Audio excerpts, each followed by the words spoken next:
The theme for this video is going to be the perversion of speech, or how terms of service can kind of just redefine what we know as free speech. Like, we touched on that in the previous video, but we're seeing it in full display here, from big tech to elected officials to what we can expect into the future.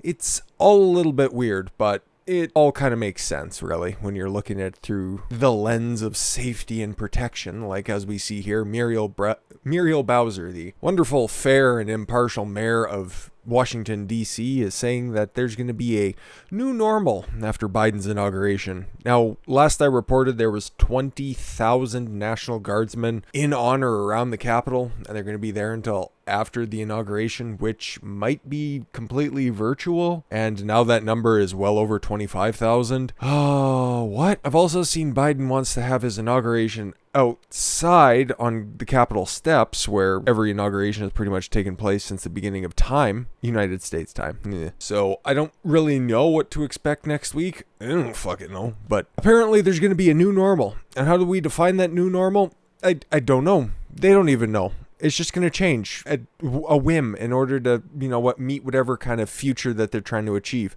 The utopia, as it were. Bowser made the remarks during a briefing to discuss the city and federal agencies' security plans ahead of Inauguration Day, saying that the level of preparation and execution for this event is unprecedented. I wonder if they have the same level of information, like all of the permits that were there for, the March for Freedom, whatever the fucking Trump rally on the 6th was called. I wonder if they have a similar amount of information out there for, what's not going to be happening on the 20th. I wonder if the Capitol Hill Police Department will be out in full force like they should have been, and if they'll be properly armed and ready for the incoming astroturfed insurrection. Because like I said before, if anything happens on that day, that right there is going to be the falsiest of false flags. Because if Trump supporters want to make a big statement, nobody shows up to that inauguration, okay?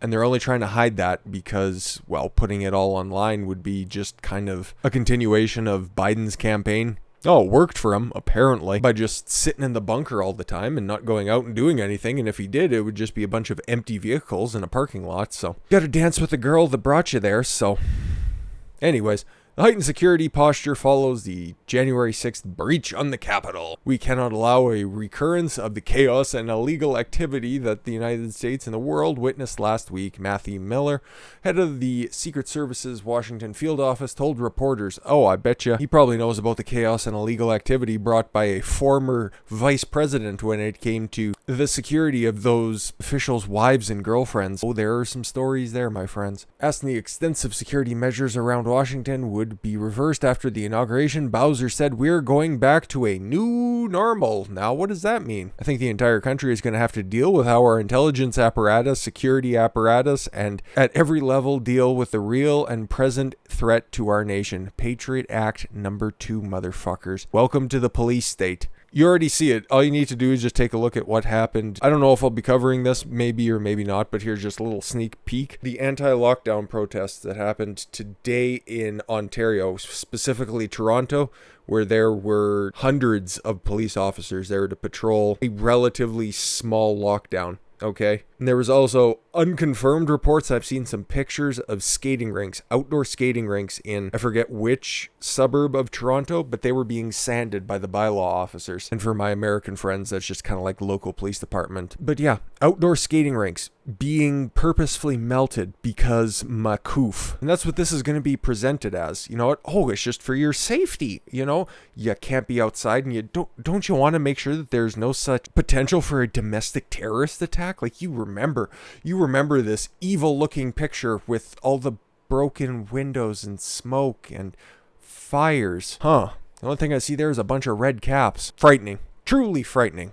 But we need to expect the new normal. And as you can see here, no definition of what that new normal is except for more police presence, which is hilarious because she was one of the loudest people saying that you need to defund the police. So you see the consistency on the left and how staggeringly hypocritical they tend to be. So I wanted to include that because, okay, we touched on it earlier, the government's idea of free speech and kind of how they want to curtail that to whatever they want to push for a new normal in order to stop any kind of violence or insurrection or whatever I would fundamentally disagree with, but whatever they want to push, who cares? Something about sedition every other day and twice on Sundays. But then we got the big tech overlords, okay? And this is going to go along with the inauguration as Facebook blocks creation of new events near Capitol through Inauguration Day. Some people also seen this too, but I think it was Apple Maps. I think it was on Apple, where you couldn't get directions to the Capitol leading up to the 6th.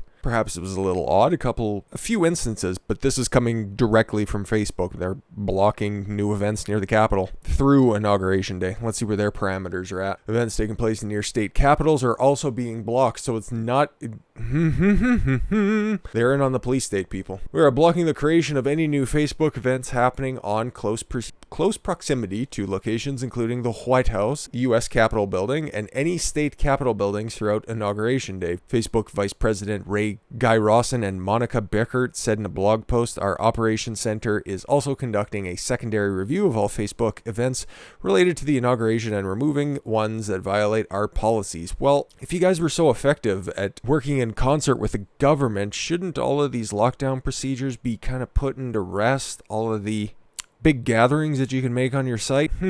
Interesting. I guess they just need a couple more powers, so they're probably just, making their little corrections on the new Patriot Act. As we did in the lead up to the U.S. presidential election, we are continuing to block event creation in the U.S. by non-U.S. based accounts and pages. See what they do? They just add that little clause at the bottom. It's like, okay, just an initial reading of that, it's like, okay, that kind of makes sense, but then they can slip in the rest of their stupid policies because they have one line in there that makes sense. In addition, the technology company is restricting some features from people based on signals such as repeat policy violations. Oh boy, social credit at the big tech level. You love to see it. No, you don't. You really don't. Restrictions include not allowing some accounts to create live video or an event, so you can't document anything going on. But feel free to please use our platforms because we're all about free expression until we aren't. But I guess that's kind of a measured response from the only app, with a little help from Twitter, that actually helped organize all of the events that happened on January 6th at the Capitol building. You'd expect them to overcorrect on stuff and shift the blame off to different outlets. That's why Parler hasn't had any kind of a resurgence yet. That and the fact that they got a judge assigned in Washington State who, if you can actually believe this, was born before World War II. Yes, that is somebody who is in their bloody 80s deciding on if the online tech world has the right to suppress outsiders. If this was a lawsuit about grain distribution or freeing the slaves, I would probably ask for this lady's opinion, but she's convinced that Facebook is probably what the kids are calling a photo album at this point. So like I said, I was skeptical of them filing their lawsuit in Washington State, and for this such reason, it's not going to fucking matter whatsoever. But there's a good news. There's a little carrot at the end of this stick, because Apple has said that they would go ahead and return Parler to their platform if they would go through re-education. I mean, a culling of the different objectionable material that they have on their website that, helped track and trace, and everything was planned on there. Keep running with that fucking narrative. But as you can see, their perversion of speech here. We don't consider that free speech. Apple CEO Tim Cook defends removing Parler from the App Store. And this one's piping hot fresh as of last night. Piping is something that Tim Cook really does appreciate. Defending his company's decision to remove the social media app Parler from its store, claiming that there were concerns over potential threats of violence by its users. We've seen the 100 different instances that Amazon put forward that Parler needed to get rid of. None of them were direct incitements to violence. They failed the Brandenburg test. But not the terms of service for Apple, because a private company can do whatever it wants. Wait until the shoe's on the other foot, you dumbasses. In a clip of an interview with Fox News Sunday's Chris Wallace, that was released on Friday, Tim Cook said the company found threats to safety on Parler. Yes, they were looking very hard, and that exempted the relatively new social media platform from First Amendment protections. Oh, really? They get to decide what free speech is. It's like how the Ohio state legal system could determine what free speech was until mom and dad came into the room and summarily slapped them down. An executive added that Apple has only suspended Parler. Only suspended. More perversion of words. And if they get their moderation together, they would be back on there. So just go ahead and remove what makes you unique from Twitter, not moderating stuff, not putting in an algorithm to incentivize certain opinions over other ones. Yes, yeah, if you completely do that and make yourself just a Twitter clone, then by all means come back to our store because we all think alike over here. But it's also completely and 100% irrelevant if they can't get the server infrastructure. Apple announced it removed yes from its app store. Before the removal, Apple gave Parler a 24-hour notice. Literally impossible because they just kept extrapolating out what they needed removed from there and just made it untenable because they already slowed down because of the influx of people coming over from Twitter and a whole big host of problems that they would have had. Like in the response that they gave to Amazon's response of the initial lawsuit, they said that there were 26,000 backlogs of instances that needed to get cleaned up. Otherwise, they'd get kicked off the Amazon servers, and that they've whittled that down to only 1,000 that were left. Yes, with the slower response time due to the server overload during that, it would have been impossible, but I'm sure they probably just, replied back from Apple, oh, just think different, i.e. think the same. But I wonder if Apple's going to get rid of, if they're indeed consistent with everything, if they're going to go ahead and get rid of the Amazon app. I would just think, you know what, if you have this big app store and you want to seem objective, like they give a fuck, but if they want to seem like there are these bastions of free speech because they have their own opinion, I wonder if they would object to Amazon selling shirts that say kill all Republicans, or a coffee mug that reads, "Where is Lee Harvey Oswald when we really need him?" with Trump featured in the title of the merchandise. Or a Donald Trump knife rack, or a Halloween decoration resembling a decapitated head of President Trump. Or if we're inciting things to violence, how about purchasing tasers, brass knuckles, and stun sticks? Would that fit in your definition of free speech or protected speech? I highly doubt it. There's an entire list of shit that Amazon currently sells right now, but yeah, you think that their app's going anywhere? Fuck no, of course not, because they don't care about consistency. They just care about control. Like Facebook censoring, I'm not going to pull up the thing, but as you can see here right now, Facebook censors Mexican cardinal for denouncing the New World Order.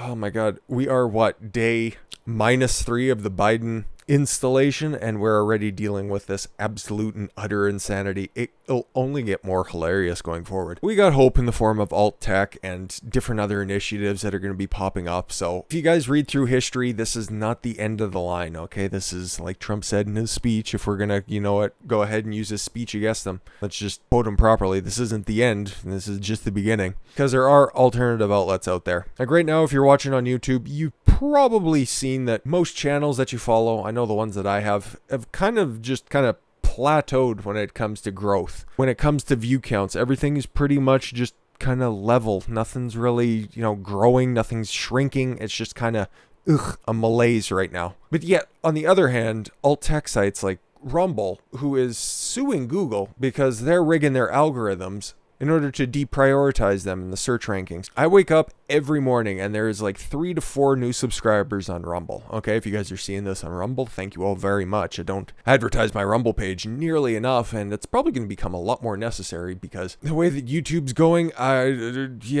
like I've said before, unfortunately, I don't know how long that's going to be sustainable, but at the same time, I like the growth that I'm seeing over on Rumble, and the type of content that's over there is, quite diverse. Don't let the mainstream media sway you into thinking that it's just this political hotbed. You just go on their front page and there's the fucking dog picture right there in the middle of the screen. I've seen a couple of interviews with the CEO or the founder, Chris Pedlovsky. Hopefully I'm pronouncing that correctly. He just seems really based and on the level, okay? The only thing that's not allowed on the platform is overt racism and anything that's illegal. I like it. I'm down with that. Hell, I'd be down to be on YouTube again, or I'm still going to be on YouTube, don't otherwise, but what they are prioritizing over smaller creators that helped create the platform, all you need to do is just take a look. Just click on any of the feeds that are off to the side. Okay, you got your gaming channels. What's on there? It's your big jump cut channels with whatever the fucking hottest the game is that you can play on your fucking phone. Or you scroll down to the news tab and it's all of the big fucking outlets. Like, especially here in Canada, you got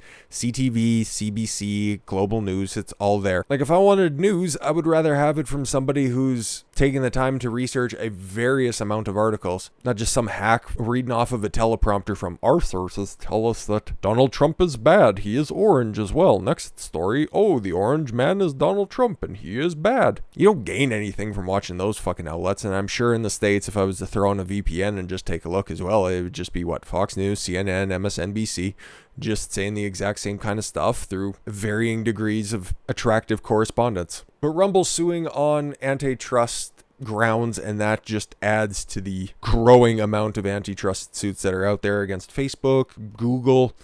Hopefully something comes of this, because there's 2 from a federal level, Parler suing, Rumble suing, 2 platforms that I like very much, and hopefully Parler comes up soonish, that emergency injunction gets ruled on. But who knows with that judge, maybe she thinks that she can send it in if she presses her life alert necklace hard enough. But yeah, the perversion of speech is only going to get worse, and the next 4 years are going to be such a curtailing of your rights and freedoms that it's going to make it seem like there's no hope, but that is designed to be like that on purpose. Don't lose hope. Keep sight of the prize and find a cause worth fighting for, not windows worth smashing. Thank you all very much for the gift of your time. I've been Don Consuelo. I want you to follow your gut and get after it. Take care, everyone.